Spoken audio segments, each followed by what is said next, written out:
Welcome to Beyond Your Job, the podcast where we talk about work, life, balance, and everything in between. I'm your host, Iris Clapper, a former attorney and writer with a master's degree in industrial and organizational psychology. I'm also a certified professional coach and consultant. So while that's a mouthful, the takeaway is that I'm fascinated by the psychology of work and its impact on how we live. This podcast was born from something I kept seeing in my clients, in my friends, and definitely in myself. You can be thriving in your career, but if you're burning out, it doesn't just stay at work. It permeates home life, marriage, relationships, and of course your emotional and physical well-being. During each episode, I sit down with professionals from diverse industries to gain insight, inspiration, and a few laughs while having honest, thoughtful conversations where everything is fair game as long as they're up for it. With us today is Rebecca Kroll, who's been arranging travel for thousands of clients over her 30 plus years in the travel industry. For over 20 years, she was an owner of a multi-million-dollar a year travel agency and most recently as an independent travel advisor. Rebecca specializes not only in cruises throughout the world, but also guided tours and all-inclusive resorts in the Caribbean. She's also a certified accredited master and elite cruise counselor with the Cruise Lines International Association. She's fascinated with cruising and has been on more than 90 different ships.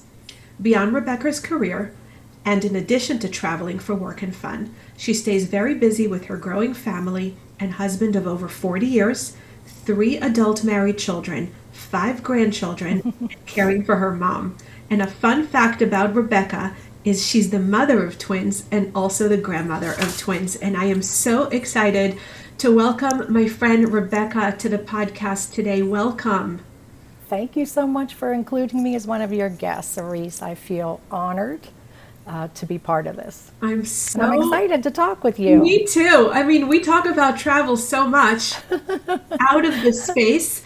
Now we get to do it for everyone to enjoy. And I think that the question that is first and foremost on my mind is, how did you get into travel? I never asked you that. Yeah, and actually it was a long process. I think I've had a romance with travel since I was a child, taking my grandma to the airport. I have such memories of the old Pittsburgh airport, and everybody was dressed up, looking very important, walking with a purpose, and I was fascinated by that, and it seemed very exotic to me, and I think that planted a seed at a very early age. I had the opportunity to travel to Europe in my early 20s, and that really opened a whole new world for me, being able to enjoy all these new cultures and language and architecture, and it was just beyond fascinating to me. So I think the kicker, though, was in my late 20s, my dad had given me a subscription to National Geographic Traveler magazine. Do you remember that magazine? Yes. They had a section in there. It was the Weekender. And that was about all I could focus on in that magazine because we had 2 small children at that time. The only thing we could do is go away for a long weekend. But there was an article in there that was for a 3-night Royal Caribbean cruise over the weekend. And I was fascinated with that. I took the whole magazine to AAA and I said, book this for me. This is an exact trip, book this for me. And it was that cruise was possibly the most fun I had up until that point. And something in me at that point decided I wanted to be able to share that experience with other people. And that brought me a lot of joy just thinking about that, being able to share that with other people. You've touched on 2 things that really resonate. Yes, okay. One is the way people used to look when they traveled. When we were really little, we didn't drag into the airport in plaid flannel pajama bottom. Right. Yes, suit and tie, right. and your stilettos. Right, it was Looked beautiful. Very different. Right. Well, I would encourage the airline industry to make it comfortable and nice for us again. So maybe we will also rise to the occasion. But as it stands right now, I need to be comfortable given the experience that I'm about to go Right, into. right. It's the least fun part of Yeah, it feels travel. very different now in airports, right? It feels extremely different now. Yes. The other thing you said that really struck me is about the amazing time that you had on that first cruise. And I had only been on one 3-day cruise before meeting you many years ago. And I'm certainly Okay. not an experienced cruiser, but I have been on two since, both that you helped me with. And I have to say, there was a certain connotation in my mind about the endless buffet, the activities, people Right. dancing on the deck with stuffy outfits, noise all night long. And I think that I just didn't understand that the industry is so vast that It is. not every cruise is the spring break cruise for college kids, and that there was a place for me. And the ability to go to sleep and wake up the next morning in another country, and any of the hassle, the flights and all the connections, was something that I think you really opened up my eyes to. We've done it Well, twice now through you, and we do the land-based travels, I think, more often, but I'm sold. and I think your objections in the beginning in your mind about the buffets and it being wild, that was an image that a lot of people had maybe 20, 30 years ago, back when, people thought about Carnival cruises Yes. and some of the images that came with that. But now on cruises, when I cruise, I rarely go into the buffet restaurant. There are so many other dining options that's just not even something that you need to do anymore. So really it's changed dramatically since I did my first cruise many years ago. And I became passionate about it at that point, and I wanted to have a career with something that I was passionate about. I had a nice career. I was a database administrator in Department of Surgery at a local hospital, and that was a very nice job. But I certainly wasn't passionate about computer programming, right? So I took some time to transition and make my space in the travel trade. And in this podcast, we seem to talk a lot about transitioning and not staying in any one career or any one role that was imposed on us, either by circumstances or whatever it was, that we have options. And so many Right. of the people that I speak with have transitioned. So what does your day-to-day look like at this point? I mean, you're also a busy mom. You've been doing this a long time, so you raised Yeah. kids through this. How do you do all of Well, it, work-life balance? I've been in this business throughout so many different seasons of my life, so the typical day has looked different throughout all those years. Unlike maybe a typical corporate 9 to 5 job where you have certain expectations of what your day is going to be like. That's not how it is as a travel professional, a travel advisor. My day is based on what my client's needs might be that day. So some needs are very straightforward, others, are more complicated and take hours and hours. So I really have a hard time predicting what my day is going to look like. So I don't have a typical day necessarily. And the work-life balance, that's something that's ongoing, something that I work towards all the time to improve. We But all do. it certainly is a process. My friends have been saying to me lately, you talk about work-life balance all day. Where's your work-life balance? And it's a great reminder Right. because it's a very intentional practice. Turning off your computer, setting time aside, Most disconnecting. definitely. I know it's hard for you. I mean, I have had to call you from Europe. So I know that it's, things happen. I remember one of our cruises we were leaving for, there was some problem. It was so many years ago. I don't remember what it was. It might have been a flight change or some departure situation. And we were getting ready to leave for the airport. And you called me and you said, quick change of plans. And you Aha. had already worked it all out. Oh my And word. that was So amazing. So in the 30 seconds that I saw your name pop up on the phone and I went, oh my God, what's happening? oh, You already have this the isn't good, solution right? and it was already worked out. Okay. Well, So, I'm glad it worked out.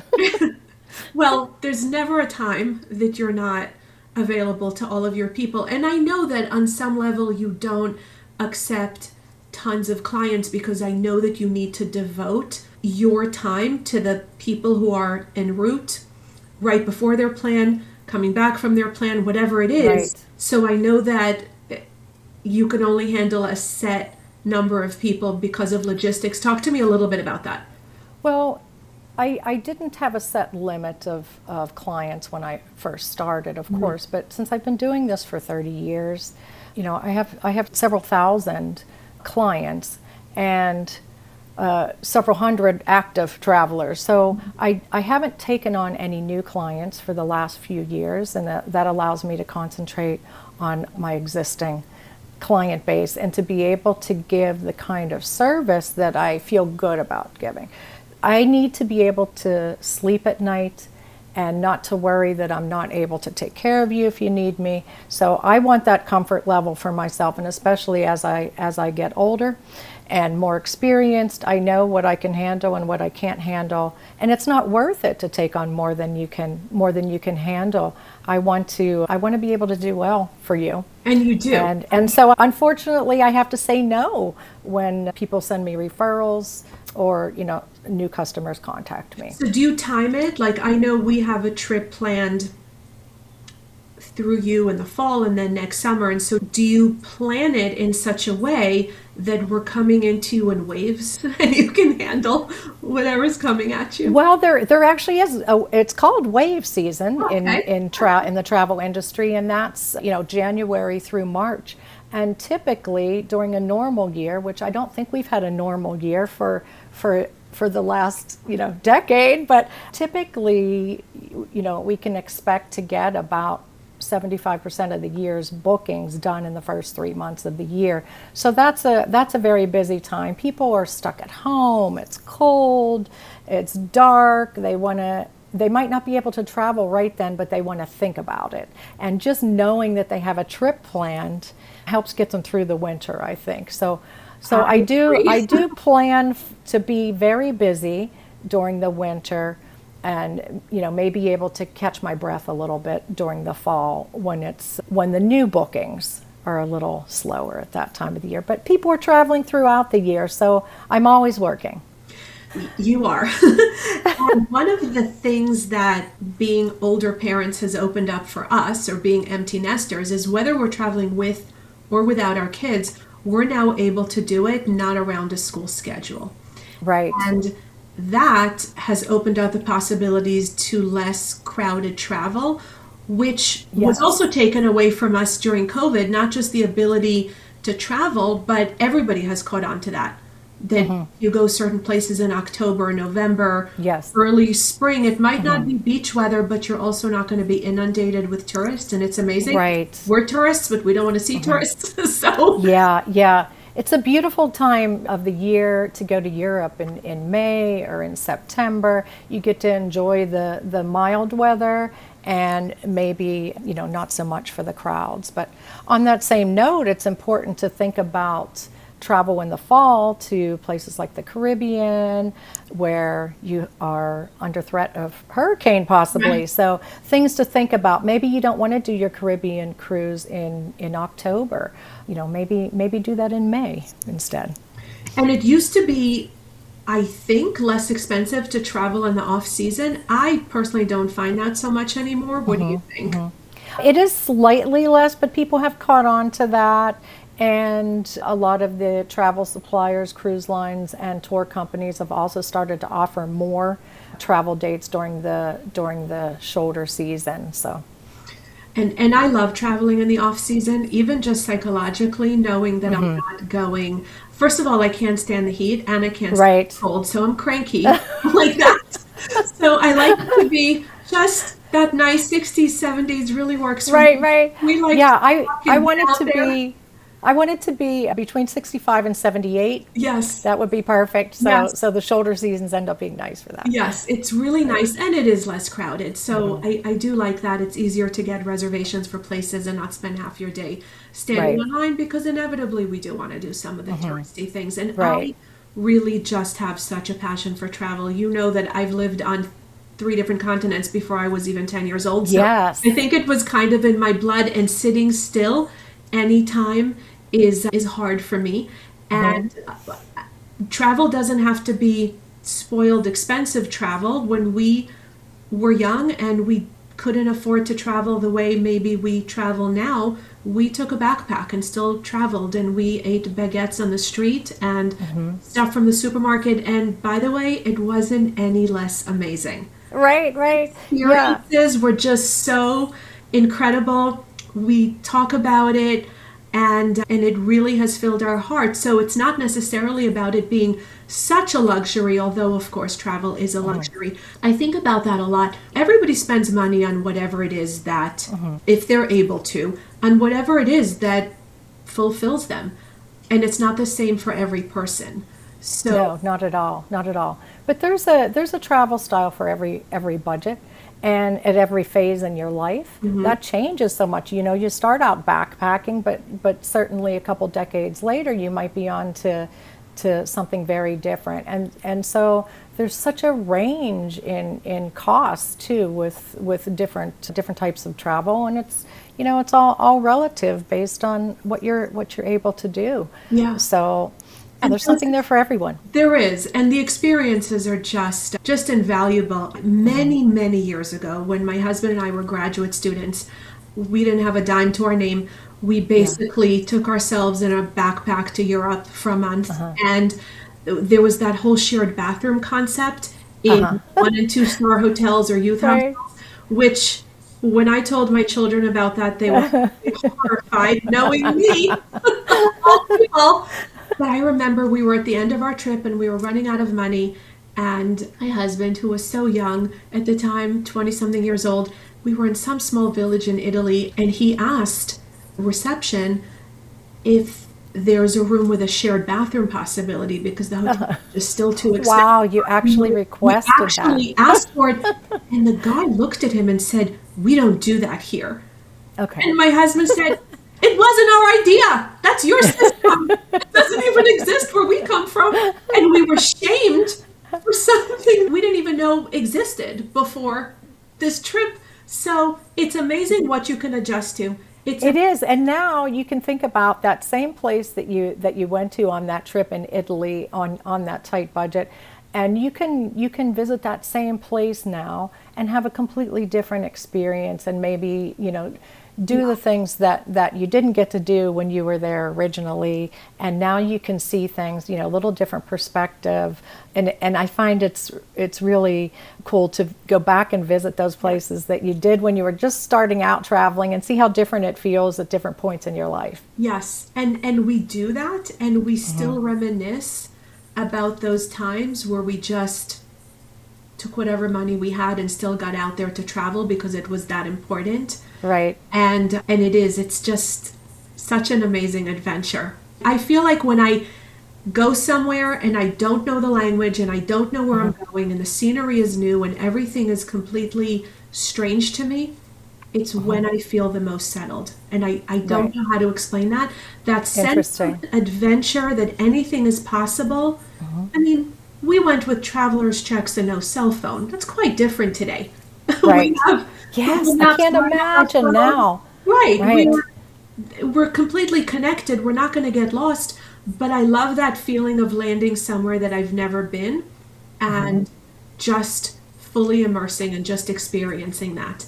And yeah, I agree. That's to speak English. I don't need to eat the same food that I need at home. That is not what I'm looking for. Right. I think for me, just going outside of my comfort zone, I enjoy that about travel, taking me just outside my comfort zone. That's where I experience growth, just beyond the comfort zone. Yeah. But I want to do that where I feel comfortable and safe as well, but outside of my comfort zone. Yes. And travel does that. Yes, and you can pick and choose. You can do it any way that you feel comfortable with. So I said that you've been on over 90 cruise ships, but I think it might be even more than that. And when I sit with that statement, 90 different trips on 90 different boats, that just boggles the mind. And many of them were very short cruises in the Still. in the beginning, because when you're working full time, both my husband working full time and raising children, you can't go away for 2 weeks at a time. So many of those were shorter trips, but it certainly is nice to be able to do longer trips. And I'll have two personal milestones coming up. This time next year, I will have visited 50 countries. Wow. And that's been something that I aspired to decades ago. I said, I want to be able to visit 50 countries in my lifetime. So I'll be hitting that next year. And then after my next cruise, I will have been at sea for over a year of my life. And I think that's really, that's amazing too. I'm proud of that. It is amazing. It's fun for me. It's fun and it's amazing. And whenever I ask you, even just call you and ask you about whatever boat off the top of your head, you know which room on which deck, where the laundry is, distance to the restaurant, the spa. You've got it. It is. One of the most amazing things is that you've done all this. So I haven't done all this, and I certainly am going to try to do all of it. That's still on my list of things to do, is all of it. But there's 50 different ocean cruise lines, over 50, and there are over 20 different river cruise lines. So this is really where you need to have a travel advisor to help you navigate through all of that, because it's important to find the right fit for you. People will say to me, what's your favorite cruise line? I want to go on that. That's not how I like to think about it. I like to talk to you, just have casual conversation, find out a little about you and what your likes are and your dislikes and what your style is, and then work towards finding something that would be a great match for you. And I'm happy that you're mentioning that, because we've spoken about this offline. I like to use the ship as the vehicle of getting me places, as a nice, reliable hotel, and as a place where I can have some of my meals, because we like to be off and walking around for 12 hours a day. So we might not even be eating more than breakfast. It just depends. Right. I personally am not going to shows. I don't want to see a casino. I don't want to hear about art auctions. I don't want to shop on board. I don't want the 3,000 person party. But I do want the lectures and the history and the immersion. Right. And I want it to be small. And I want so I was able to say all of that to you. And you also. And while you were, my brain was working, and I was like, this one, not that one, this one. Right. So we're able to come up with some ideas that are just right for you. Right. And one of my best friends loves the big ship with all the excitement, and I totally get that, but everybody is different, and that's the idea that you can do it. Right. And there's no right or wrong. And having spent a year on board ships, you can imagine I've been in every kind of stateroom that there is. I've had the chance to sample every kind of accommodation. So I have some tips about that, and I have ideas about that if you'd like me to share some of that. Okay. And maybe this isn't a secret because everybody has access to this information, but I think selecting accommodations on board is something that people might not give enough thought to. So one of the things that I would love to see people avoid would be an inside stateroom. Yes. A stateroom without a window. So people will say to me, but you don't spend any time in your room. Well, you're certainly not going to want to spend any time in your room if it's tiny and it's pitch black, right? You have no idea what time of day it is. There's no natural lighting in your room. Would you ever go to a hotel and say, please, can I have your smallest room without a window, please? Right. Nobody ever does that at a hotel. So why would you do that on board a ship? You miss all those beautiful sunrises and sunsets, and you miss all that beautiful scenery. So just don't do that. It affects the quality of your vacation. And if the budget allows, move up to, you know, an ocean view stateroom with a window, and that still can keep you in your budget, but give you a whole different experience.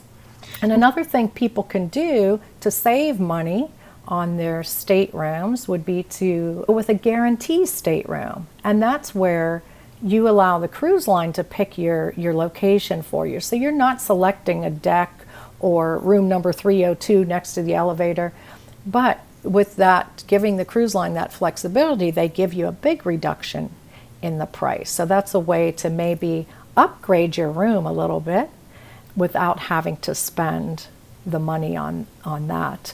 And a big mistake people often make, especially when they're booking direct themselves, is not checking to see if their balcony stateroom is obstructed or not. So I've seen this with people booking their own vacations online, and they're just see a balcony stateroom, so they click and they buy, and then they get on the ship and they open the curtains, and voila, there's a big there's a big lifeboat right in front of your balcony, and you have to stand like this to see. Nobody wants that. So be careful, when booking balcony staterooms, that they're non-obstructed. I only ever give people quotes for non-obstructed balcony rooms. And suites are often overlooked. I think everybody should just ask about suites and just check and see what would that be like if I was in a suite, because often the amenities that come with a suite provide a lot of extra value. You get the more premium drink packages. You have possibly a private dining room for the suite guests. Sometimes there's a whole deck that's just reserved for suite guests, and they have their own pool and cabanas and concierge. And so it can be a really nice experience to treat yourself to a suite, and maybe it's not that much more. So always check on the suite. I think those are excellent tips, especially with some of the inclusions, and we've seen that as well, if it's something you're going to use. So for me, premium drink package is probably a waste because I'm not a drinker, but other things are not, like spa. But even if you enjoy a glass of wine or two, Yes. the different wines that you're going to be able to enjoy with the premium package versus the basic package. So you have a much nicer wine for your 1 or 2 glasses of wine. Yes. I mean, excellent advice. So many amazing things. What about travel disasters and nightmares? Oh, well, I've certainly had my share of crises, and talk about unexpected chaos. That came to me fairly early on. I ran my business from my home for the first few years, and I was able to get some commercial office space in Bethel Park. Very exciting time to open up a storefront, and that my lease began on September 1 of 2001. So I had 10 days where I was on top of the world before September 11th, and travel came to a screeching halt. Yeah. And so that put everybody in the travel industry into quite the panic. And I spent the next few months just marketing. Nobody was traveling, just marketing. So when travel came back around, I was in a good position. I was in a strong position at that point. And we grew very, very quickly.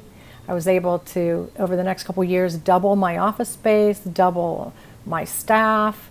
And, then we had another disaster, which was the financial crisis around 2008 or so. And so people weren't spending. They certainly weren't traveling. Everybody was, very concerned about their investments and not spending money on vacations. So that's a bit of a nightmare when you're self-employed. So, at that time I had to make a hard decision to take my office space back to the original size, get rid of half of it, and I had to unfortunately let go of half my staff at that time. Another disaster, just like on a personal level, a crisis. I had a health crisis about 10 years ago, which forced me to take several months away from work. I wasn't able to work at that time. And when you're a business owner, that's sometimes not an option. So I wanted to protect my clients and all their vacations, and also my employees. And so I had to make another hard decision at that point to sell my business and have it merged into another travel agency where the owner was a very dear friend of mine. So I mean, it worked out well. But at that point, it's like putting your child up for adoption. Yeah. Right. So that was certainly a crisis. But like none of that, that was small change compared to what was about to come later on with having a worldwide pandemic that nobody saw coming. And so that brought the entire travel industry to its knees. And travel agencies closed. People who were my dear friends in the industry lost their jobs. They lost their careers. It was a very, very confusing time. There was no income for anybody in the travel business. So for a year or two, that whole first year, I just, without income, helped people with refunds, helped people with cancellations, I was future credits. Yes, okay, I do kind of remember that, right? And so, I spent maybe 18 months working on that. Yeah. But I made a decision at that point that I was going to hang in. And maybe I was going to be the last guy standing. Right. But I was going to hang in there. You did. Through the worst of times. It was absolutely the worst of times for the travel industry. But, being patient paid off. And consequently, the last couple of years have been the strongest in my career. Just having the patience to wait it out and be hopeful that there are better times on the horizon. I like to always be hopeful that there are better times on the horizon.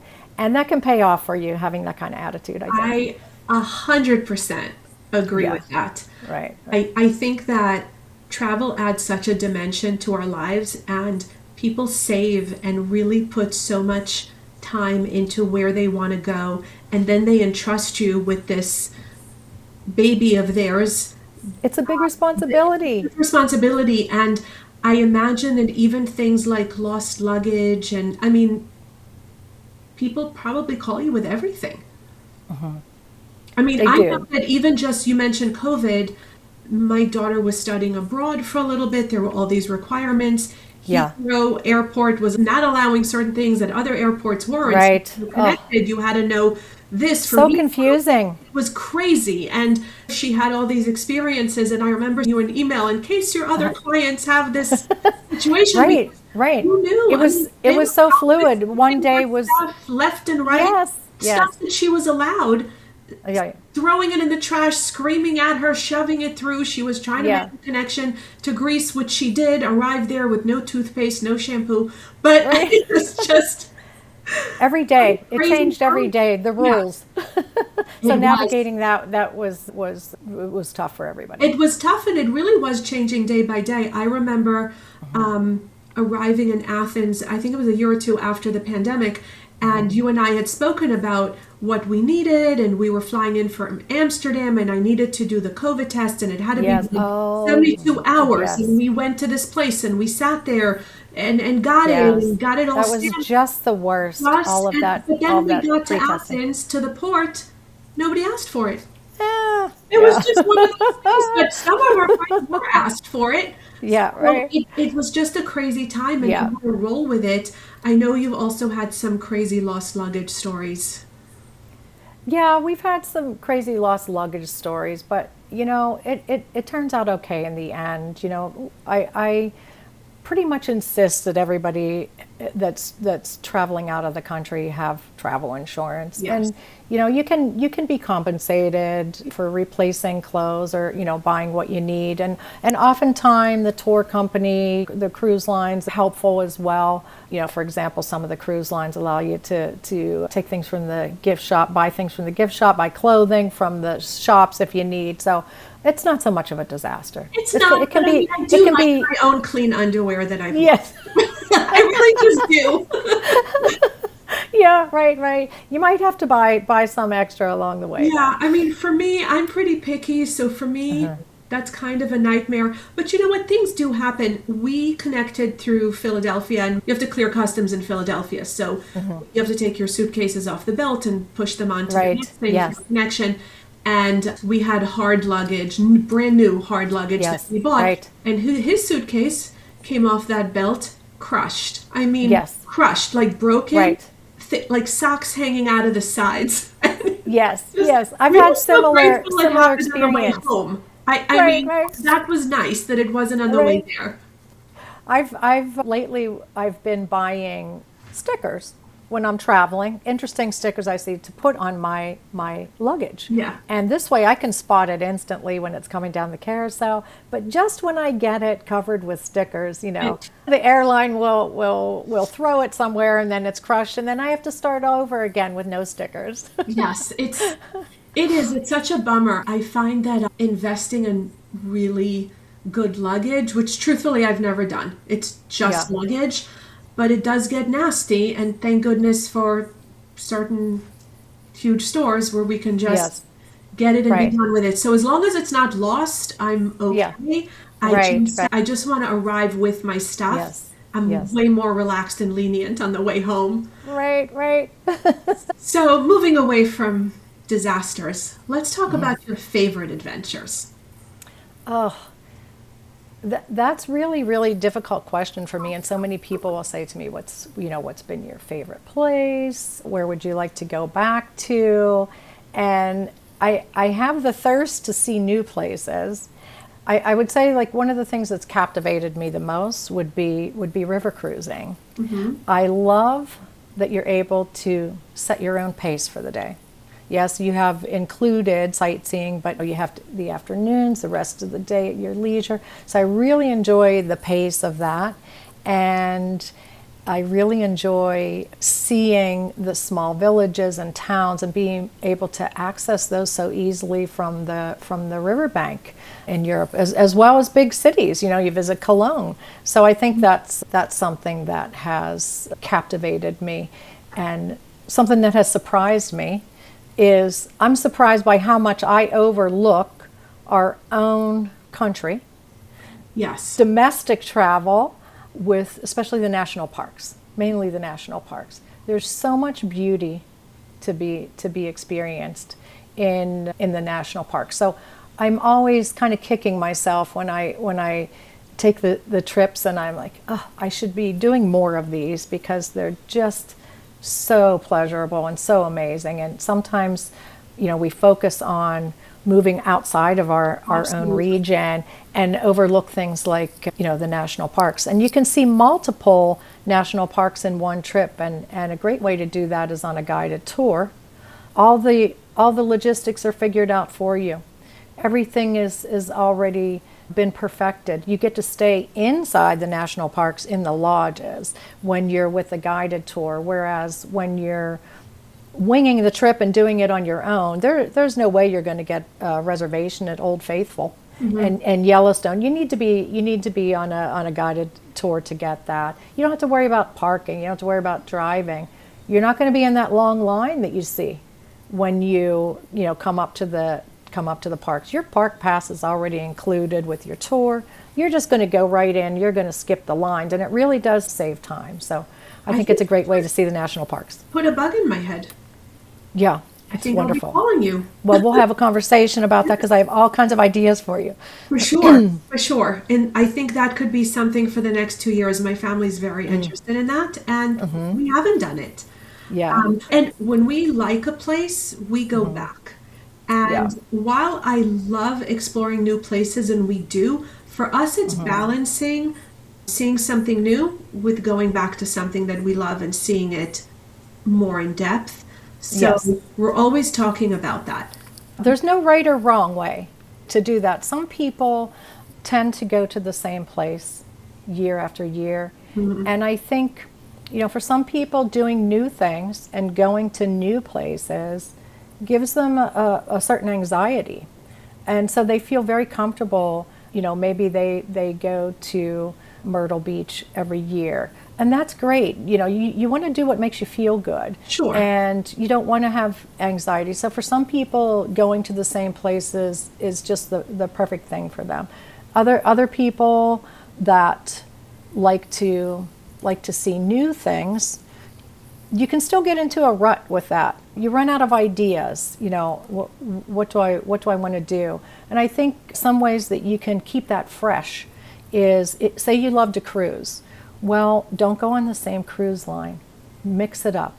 Select a different one. Have your travel advisor help you pick a different type of experience. There's so many wonderful ways that you can cruise, and every cruise line's different. So your experience feels different just by going on a different cruise line. So that's one way to keep from getting bored with your travels and see new things.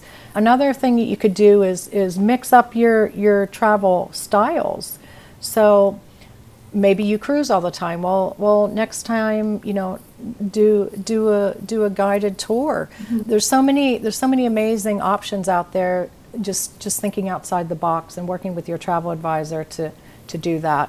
Maybe you want to take a stern wheeler down the Mississippi. Mm-hmm. Maybe a train trip on Rocky Mountaineer through the Canadian Rockies. That's just beautiful. Maybe a week at a wellness resort in St. Lucia. Mm-hmm. That could be amazing. Maybe a river cruise on the Rhine where you get to see multiple countries, Switzerland and France and Germany and Netherlands. Which we're doing in the fall. That's an amazing. And we are super excited about. And maybe a trip of a lifetime, which would be an Antarctic expedition cruise. Those have become very popular. Do a cruise and land tour combination in Alaska. Travel on those glass domed rail cars near Denali National Park. That's an amazing experience as well. Or do a motor coach guided tour and see the Mighty Five national parks in Utah.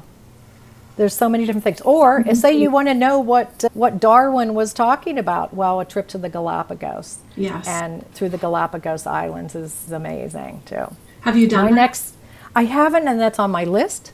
My next adventure next month, I'm traveling with a group of customers to Peru and Machu Picchu, and that's been on my list for quite some time. So I for myself, I like to mix up my destinations and travel styles so that my next trip always looks a little different than my last trip. And that keeps things fresh. Are there any personal tips regarding things that you pack? Are there certain things that you always take or never take? Some practical travel? Yes. So I like to keep it simple. I don't want to overpack. So many people overpack. Mm-hmm. I bring with me only what I can personally handle myself. So I travel with a backpack.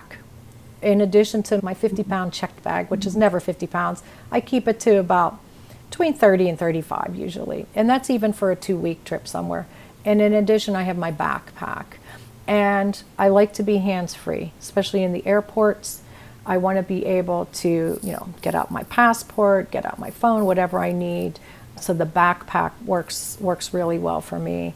Another thing that I travel with, and I think pretty much everybody should at this point, is a reusable water bottle. Mm-hmm. So, I keep that in my backpack. So many tour companies, cruise lines try to get away from single-use plastics. Mm-hmm. So people aren't just handing you the bottled water left and right now. So you want to always have the water handy. So bringing your own water bottle is a tip. And I know this sounds simple. It's not really a tip, just a reminder, because I run across this with people, and that is always put your passport in the same place when you come home from a trip. So that it's easy to find when you're ready to leave for your next trip. I can't tell you how many calls I've had over the years. The last minute people are getting prepared to leave for their trip and they cannot find their passport. That and they are in a total Really? it happens so often. And I think just being organized to have a place to keep your passport when you're not traveling is a good idea. I keep mine in my purse 24/7, and that way, if anybody says to me, "Hey, do you want to go to Aruba for the weekend?" I'm like, "Yes, I can go right now. I'm ready to go." That's funny. So you told us a little bit about your dream trips, and I think I'm going to join you when you go to the Galapagos. What's the most embarrassing thing? Oh, that's funny. Okay, that's a pretty easy one for me, actually. So Really? I had a group of customers that I took on a trip to Ireland, Scotland, and Iceland. And in Iceland, we had this lovely excursion for the day. One of our stops was at a geothermal bath, and I didn't know that we would be required when we got there and to take a group shower supervised by a nice Icelandic woman. Oh. To take a group shower in an open room before getting into the geothermal pools. Well, that was a surprise. The shower was not in a bathing suit. So just finding out, along with all my customers that I was with, that we would need to do a shower. And so we all went into a panic. We all agreed not to look at each other. And, these are people you're going to see for the next 2 weeks, right? And so we agreed not to look at each other. We were pretty shocked, but we did that, and then we laughed about it hysterically later, because luckily it was not a co-ed shower. Something that we laughed about later, though. So you always expect the unexpected when you're traveling. The trip was great fun, though, and it didn't curtail anybody's fun for the day. Okay, well, that's good. Very embarrassing, though. Especially if you're not expecting it. I think it's one thing if it's your customers. It just brings a whole new level of embarrassing. Oh, my word, yes, right. And the fact that I provided this opportunity and did not know that and wasn't able to warn them as well, but everybody was a great sport about it, and it was fine. But I just still laugh when I think back to that moment of finding out, that we were all going to have to do that. So well, at least you laughed, which brings up also that there are so many cultural things, and that's the cool thing about travel. Yes. You learn things that you just didn't know. And so you might not have known about that because nobody thought to say anything, because it's so natural and normal in that culture that it doesn't actually bear repeating.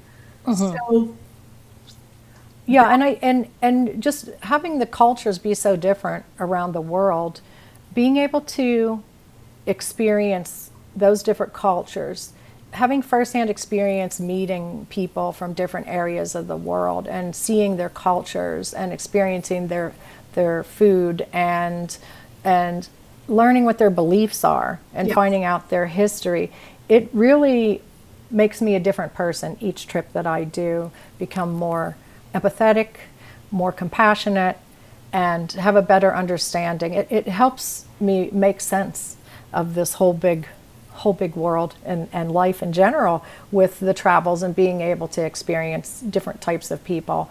I think we would all be better off if everybody traveled and broadened their horizons, versus people that never leave their county and have maybe smaller ideas about things and are more fearful of other people just because it's unknown. I think that is perfectly said. And there's a ethnocentrism, certainly some sort of arrogance about never experiencing something else and thinking that our way is the only way. It's not the only way. It's and then it doesn't feel so scary. No. Right. No. Right. It changes you for the better. Yeah. I mean, even silly things. I remember when I was in Rome, I noticed that first of all, every time we've been there is in the summer, it's always been 100 degrees. Yeah. And men are all walking around in long sleeve linen shirts and blazers. And we were in shorts. The guys were in baseball caps. Well, you can stop the Americans instantly because they're all in baseball caps, which is not really a European thing to do. And I don't know what it is about the Italians. Maybe they're just not as hot, or they're used to it. They look amazing, but Yes. they're in a blazer in the middle of Yeah. summer. And that's just a cultural thing, because they Right. wouldn't walk around the way that we were walking around. And that's not good, bad, or otherwise. That's just a fact. And when you go to other places, you see that. You also see that people really don't drink cappuccino after 11 o'clock in the morning. You know, you think that you drink cappuccino all day long. You don't.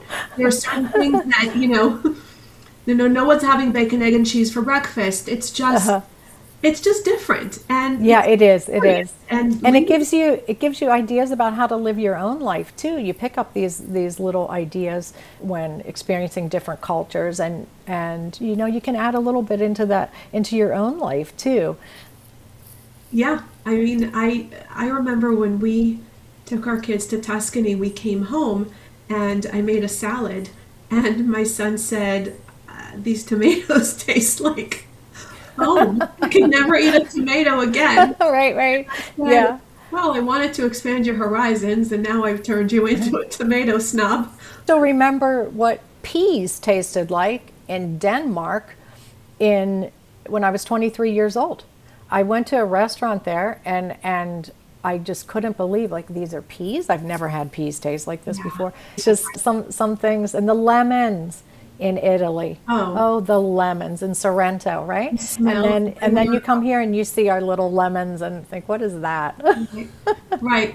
So, I mean, travel is such a privilege, and it definitely spoils us in some ways, but everybody finds balance in different ways. And for me, just planning is a pleasure and an excitement. Right. Doing it, gathering up the photos, putting together the albums, although my husband mostly does that, and having those lived experiences. That's what I choose to do with my downtime, and it's so fulfilling. So Yeah, having myself you here too. today is just kindred spirits. I appreciate you Oh, so thank you. Talk about things that like bring you the most satisfaction.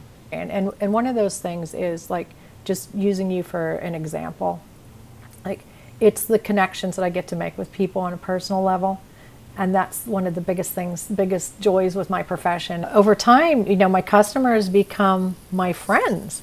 And you and I, we talk, the majority of the time we're talking about travel, but, we also have these compelling conversations about our challenges and our difficulties and our dreams and all of that. And so that's like one of my biggest rewards is, having connections with people like you. So thank you for being awesome. Thank you. Thank you. I feel the same terrific. way. Truly. Great, thank But you. before I let you go, are you up Yes. to a quick lightning round? Okay. Okay, let's do it. Yes. Okay. Number 1, introvert or extrovert? Oh, I'm definitely an extrovert. I think it would be cool to be an introvert though, and it would be very calm. So I might like to try it. Early bird or night owl? Definitely a night owl. I'd rather see the sunset than the sunrise. What do you do for fun? Well, you already told us. Oh, I mean, obviously, I travel. What's the last show you binge watched? Okay. Well, I'm binge watching The Pit right now. I love Yes. Dana, the ship nurse. Yeah. Yes, and I just finished the long series Tale.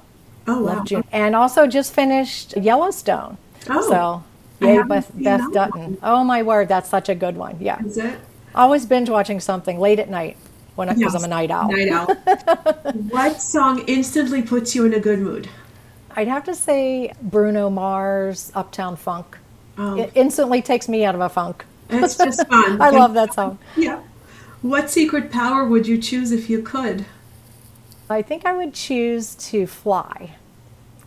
I definitely would not want to be able to see into the future or have the superpower of reading people's minds. I think my superpower would be to fly. And I love these questions because I always ask the same 10 questions, and people for Yeah. the most part give me such different answers. So that's cool. It is cool. Who would play you in a movie about your life?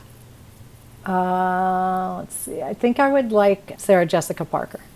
I would love her for you. If she's listening and there's a script out, Yeah. Do you prefer a short text or a long conversation? Well, I'm pretty busy usually, so I think it's great to keep it concise, but with a little detail. So somewhere in between. Love that. What's your biggest pet peeve?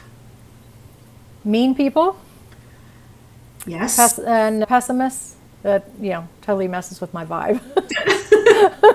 I can see that. And lastly, number one thing on your bucket list right now. Okay, something's been on my bucket list for decades, and that is to do a cruise around the world. So as soon as I can do a world cruise, I'm going to do it. I'm going to make it happen. And how long is that? How does that look? They stop at every continent typically. So you're talking about at least 100 days. Wow. I will be When I following can get to a point where I can do that, I'm going to make it happen while I can do it. I know you Yeah. will, and I hope that that's soon. It was such a pleasure having you here today. Honor. Thank you I so know you're much. so busy, but I think you've given so much to so many people. So Oh, thank you. thank you so much, and happy travels to you and to everyone. Thank you. And that's a wrap. If you like this episode, please subscribe, give a 5-star rating, and share the love. You can always reach out to me through my website, ariseclappercoachingandconsulting.com.